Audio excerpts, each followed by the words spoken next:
សួស្តីពុកម៉ែបងប្អូនថ្ងៃហ្នឹងគឺយើងមកជួបជាមួយនឹងម៉ូតសក់ទៀតហើយនៅក្នុងវីដេអូរបស់ admin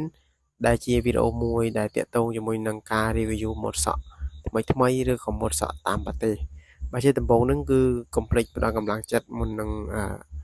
ឃើញវីដេអូរបស់ខ្ញុំបាទហ្នឹងកុំភ្លេចមើលចាប់ណាបាទហ្នឹងគឺជាការផ្ដល់កម្លាំងចិត្តឲ្យខ្ញុំទេនៅពេលដែលទស្សនាវីដេអូរបស់ admin ចប់ហើយកុំភ្លេចជួយ like ហើយ comment ហើយនឹងជួយ share ហើយកុំភ្លេចជួយ follow page ម្នាក់មួយផងបាទដើម្បីផ្ដល់កម្លាំងចិត្តឲ្យ admin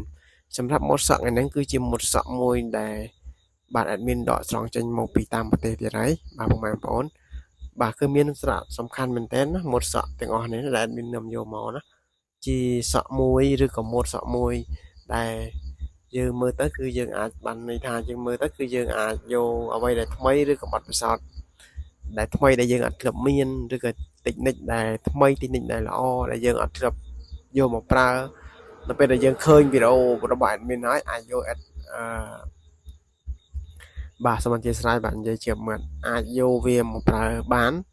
នៅចំណុចណាដែលយើងខ្វះខាតជាពិសេសដូចជាងដូចជារូបខ្ញុំជាដើមគឺខ្ញុំតែងតែមើលបាទដើម្បីយកអ្វីដែលថ្មីមកធ្វើការច្នៃប្រឌិតឬក៏បាទយើងអនុវត្តទៅវាស្អាតយើងក៏អនុវត្តវាបន្តណាបើមិនជាយើងមើលទៅកន្លែងណាវាខ្វះខាតអត់ស្អាតយើងក៏បាច់យកវាទេ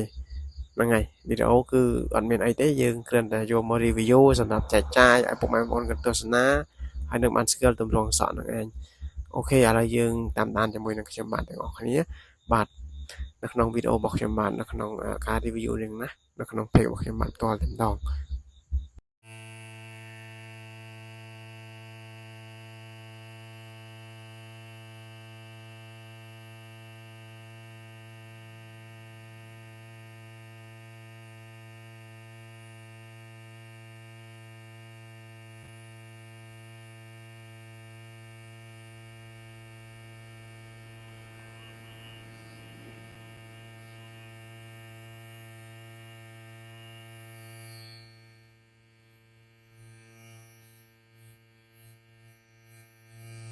សម្រាប់ពុកម៉ែបងប្អូនឬក៏ជាងកាត់សក់ដែលត្រូវការជាមួយនឹងផលិតផលកាត់សក់ឬក៏ចង់បានម៉ាទីរីកាត់សក់អាចទាក់ទងតាមជា Facebook ដែលមានឈ្មោះឆាំវិបុល